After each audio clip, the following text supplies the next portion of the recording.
All right, the first question, how do you, as the director of curriculum, maintain an integrated curriculum, both horizontally and vertically aligned, that engages all students in rigorous, relevant academic challenges? Okay, all right, so we basically just provide the resources. State Department kind of goes from top down. They give us the resources. We kind of make sure that everybody has that curriculum as far as it all ties in the curriculum into textbooks. We don't necessarily want the teachers to teach, the textbooks, but making sure that those textbooks are aligned to our course of study. And then we, as far as me, it kind of goes down to the principals because they're in the schools. They have more of the making sure that things are taken care of at the school level, and they kind of report to us because I'm the elementary and then Mr. Ingram is the high school. We kind of split our curriculum in half. So. Oh, okay. I didn't know that. I thought you were for all. Yep, nope, I am just K6 usually. Sometimes, a lot of times it's just K5 because 6 kind of can go either way. So kind of, and then through that, principals do the walkthroughs when they're looking for what's going on in the classroom. Walkthroughs, the new, let's see, we went through several. ATOT is the observation tool that they use to make sure, the rigor and all is in the classrooms. So if they're not using their textbooks, how are they teaching? All right, so the course of study. As long as they're teaching their standards, we're good with that. Okay. As long as they've got that check-off sheet and so they know. Pretty much do whatever they want as long as they're teaching going those by standards. The course of study and the standards. Yeah. Because a lot of the books do not provide everything that they need. And if you don't get into that book, you don't realize that. Oh, okay. Yeah. Awesome. All right, the second question has two parts. Okay. The first one is how do you as the director lead and motivate teachers to adhere to the prescribed state standards? Okay, so that's really not anything that we have to do as far as we just pretty much know that they're there. The teachers, we provide training. ELA was the last big set of course of study that we adopted. So training was laid out, especially in the elementary grades with our LRS, our local reading specialist. They did all the training on that. They went to training and did turn around. And then once again, the principals just, through walkthroughs, making sure things are going on. They just take care of all that. Awesome. All right, the second part is what are the teachers' perception of both curriculum director and administrators working toward common goals? Okay, so we basically, some of them, we've started working on pacing guides. So I think that kind of helps them work towards those goals, even though it is kind of a check off, making sure that they have each standard taught. But those pacing guides kind of keep them in line on what they should be doing. Not that they're tied to it, but that they know, hey, I need to make sure I get this finished by this time, and especially with ACAP. With our 2nd through 8th grade, making sure that they do have all of those standards covered by the spring when we're doing testing. Okay.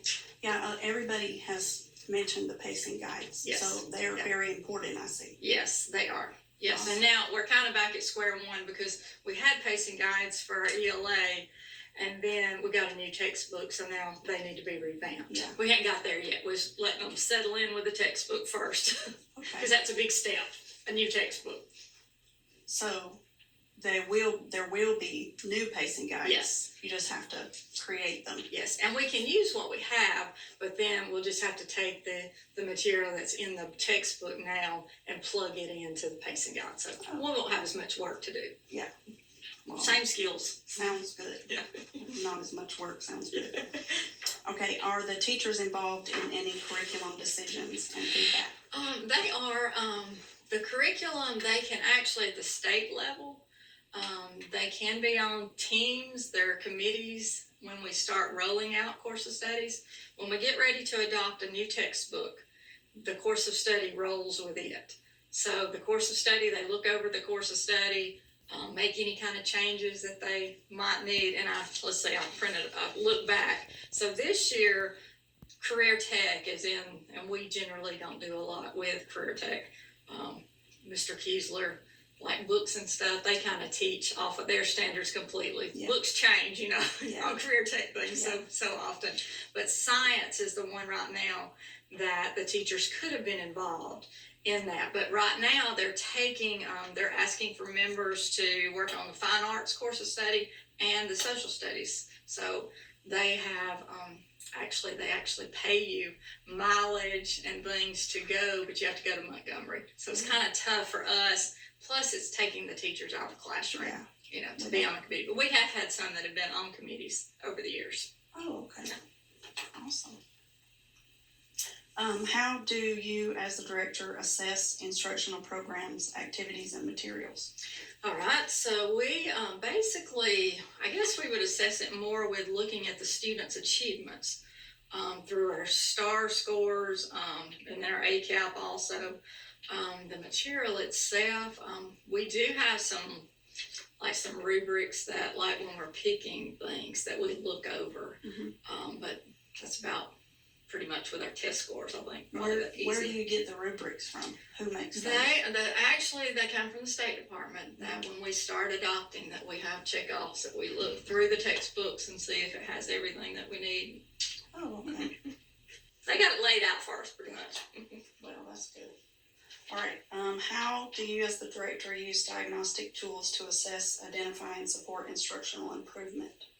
Okay, so once again, going back to STAR, ACAP, we're going through MTSS right now, which is multi-tiered support systems.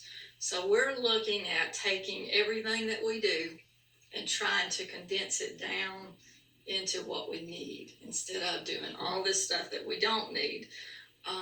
And then looking at, diagnostic tools. Our PST teams would be looking at the supports that we need for the kiddos. Intervention teachers, which we've been very fortunate with intervention teachers here lately with ESSER money, but that's about to go out. So we're going to have to rethink those teachers and figure out other ways that we can use those tools. Mm-hmm. Yeah, because they help a lot. Yes, they do. Sorry. That's okay. It keeps going off. So you're involved in all of that? It's more at the school level, but the diagnostic tools, which would be, we would kind of make that decision on most things at the district level, like the testing, the STAR. Now the state actually gives us, with the Alabama Literacy Act and now the Alabama Numeracy Act, we only have so many choices as far as on assessments, on assessment tools that we can use, but we do get to pick from those. And once again, even the faculty, certain, ones that want to be involved, can look at that and give us comments and feedback on those too. Well, that's good. Mm-hmm. Is there a lot of faculty that want to be involved? It's about the same ones that always, that always want to be involved. Just that handful, not everybody. Most people just are like, just give me what I need. Yeah. Just take it. Use it. Yes. Yeah. Okay. How has the infusion of technology into the classroom impacted the curriculum in the district? I would say it really hasn't impacted, but the amount of resources that we have to be able to pull in the online tests and things like that, everything with the curriculum that we use, just having that availability. I don't know that it's really impacted our curriculum that much, other than the resources that are out there for us. Okay. Mm-hmm. So does the curriculum come with online components? Yes, it does. Yeah. Okay. Yes, and we're running into now with science and social studies, we did not adopt like 2015, 16. The resources weren't there with those adoptions. So we're running into the teachers having trouble, they're wanting resources for those, but we're still waiting around for us to get new textbooks and new course of studies. So especially the upper grades. Elementary usually, they're good. Yeah. All right, and this one kind of goes back to during the pandemic, but it says, has technology and the transition to online virtual learning been a catalyst for curriculum changes?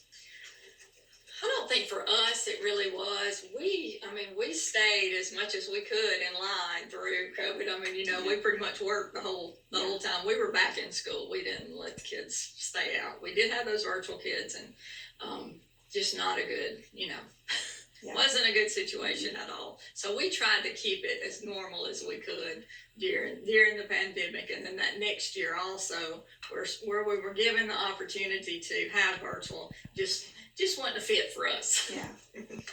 A rural area, technology at home is not the same as technology in school. Yeah, I remember. Give me your opinion on the greatest difficulties of your position and the factors that interfere with achieving goals and objectives. All right, so a lot of times, I would say the student attendance is a big issue. Getting some of them there to be able to teach them. Funding, like I said, with the ESSER, we're getting down to that, which leads into staffing, where a lot of times we need more, but we don't get those extras that we need. And then I think for the teachers' time, we just run out of time. So let's see, difficulties, factors. So achieving goals, I think I pretty much cover it. Attendance, funding, time. Okay. Yeah. Awesome. All right. Well, I appreciate All you right. talking with me You're today. welcome. You're welcome. Thank you.